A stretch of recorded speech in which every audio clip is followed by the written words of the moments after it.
It's no surprise that this device is one of people's most cherished over the past few years because of its incredible value on release. Sadly, as of May 27th, 2026, I don't think that it's the king of value anymore because of the steep, over $300 price hike, but let's save that for another time. This device has given me so much happiness since I got it over a year and a half ago now. I managed to get the OLED 500GB model, and I haven't had much issues since it's exactly what I hoped for. And what that is what this video is going to be about. The Steam Deck just understands gamers. By that, I mean the barrier to get in and just play is as low as I've ever had it. And that might seem like a super first world problem, which it is, but the little things that help me make my hobbies more simple and easy to think about is just that much more appealing.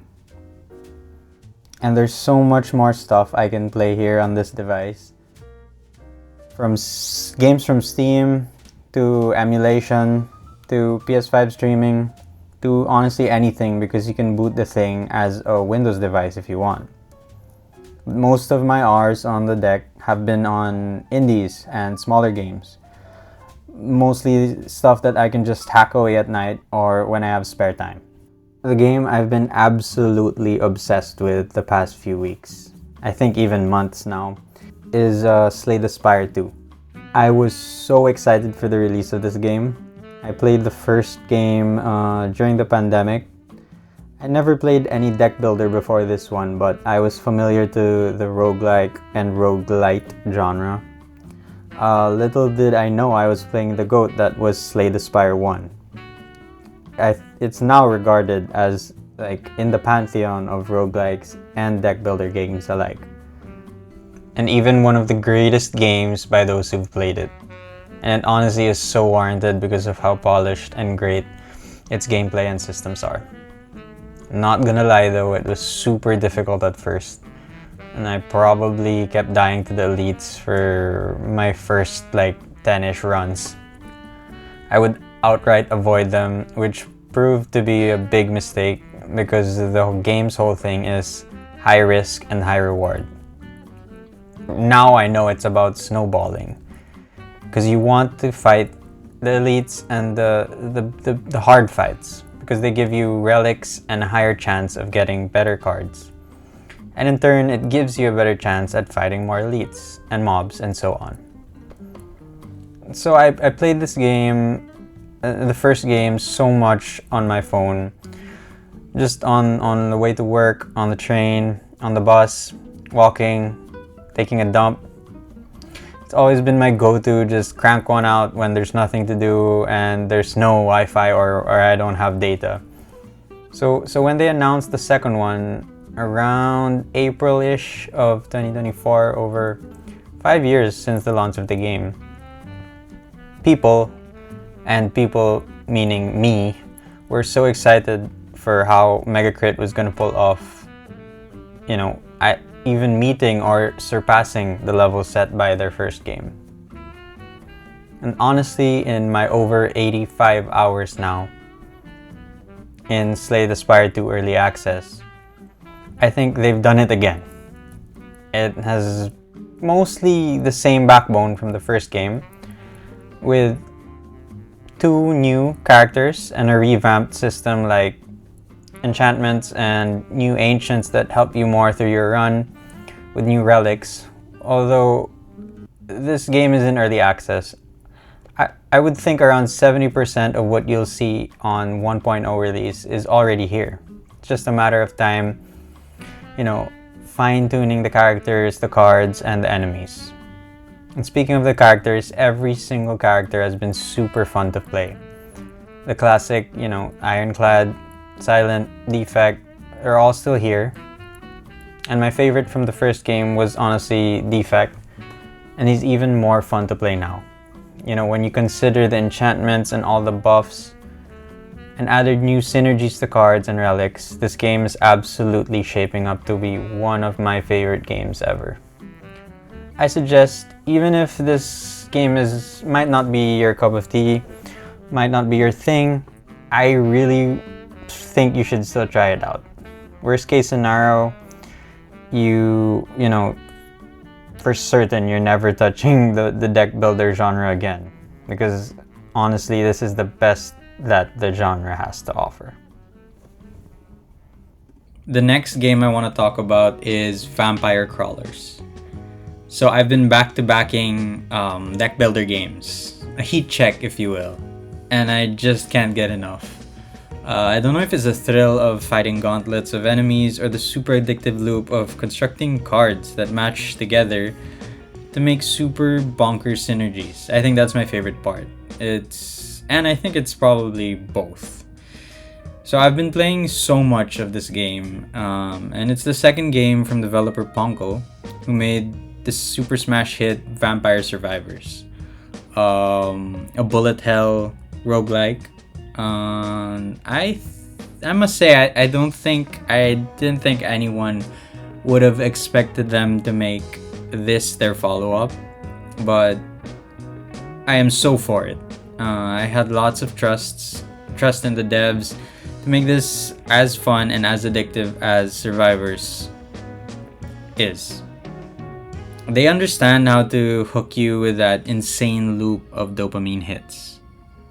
They somehow managed to apply the same sound effects and visual effects seamlessly to hook me and many others into wanting more and more from this game. But there's much more to it than that.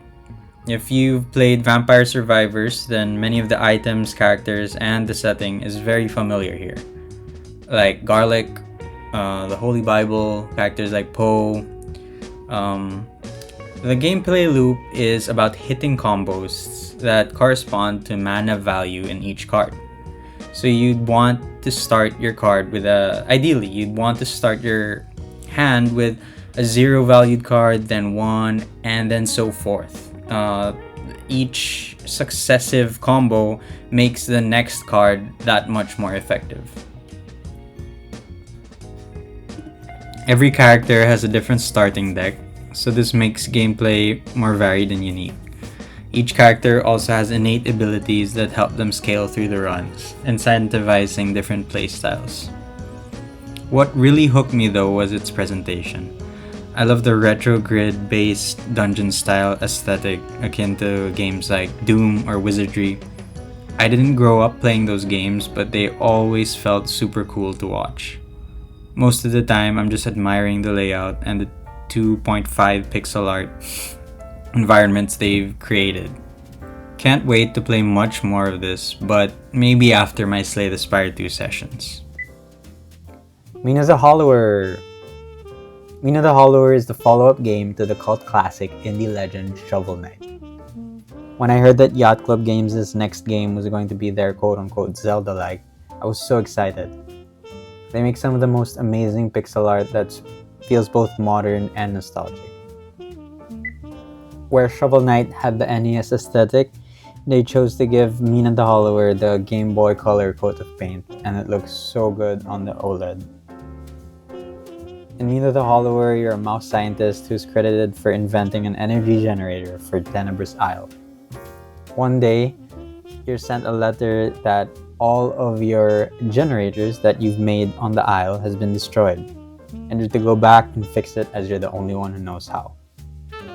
The game is everything a modern classic of this genre should aim to be, and it grabs heavy inspiration from, of course, Zelda, from its dungeon exploration and enemy design, but also so much more. But it doesn't feel as lock and key as Zelda is, at least not the classic 2D Zeldas like Link's Awakening.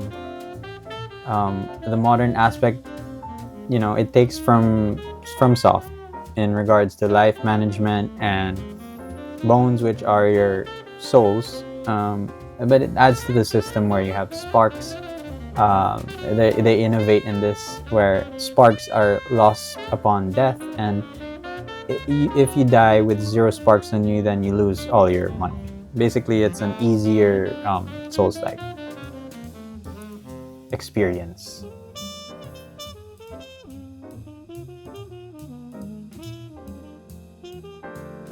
More sparks can also be obtained throughout your journey. The whole system is pretty cool, and it's a bit more forgiving than your normal Souls experience. Got the game on release, and I spent over 2 weeks absolutely glued to it. And to be honest, I was overwhelmed by the difficulty at first. Not because I'm not familiar with the typical hard platformers, top-down, isometric, or even side-scrollers. I've played Crash Bandicoot, recently Silk Song, which is still one of my favorite games ever, and I'll probably talk about it sometime. But I think I was just expecting a more fun and light game to breeze through without any thought. But after putting it down, it just kept calling to me, and I went in again, and I loved everything that the game had to offer.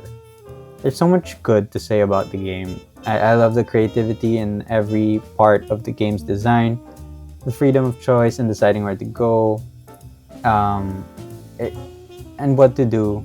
I feel like that's what is at its core. I'm glad I started playing 2D classics again, like Metroid and Zelda. So I get to appreciate what the devs have done here. It struck the balance of an homage and also an innovation in Game Boy Color type Renaissance adventure games. There have been insane price hikes to not just the Steam Deck, but to almost anything that requires memory these days. Sony has discontinued physical disc, and they're pushing their digital storefront to be the only way to play their games going forward. And there have been layoffs in every dev studio, I feel, under the sun. It feels like this year has been such a weird year for gaming and the gaming industry.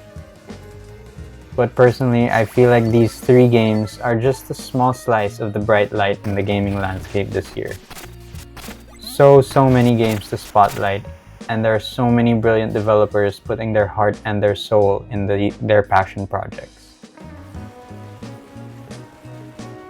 It's been fun to chat about some of the games that I've been playing recently, but there are so many more games I have in my backlog on rotation. From 007 First Light, to Pokemon ROM hacks on my handhelds, to a current replay of Uncharted that I'm doing. So, keep gaming, and I'll try to make more videos about games and I'll see you all in the next one.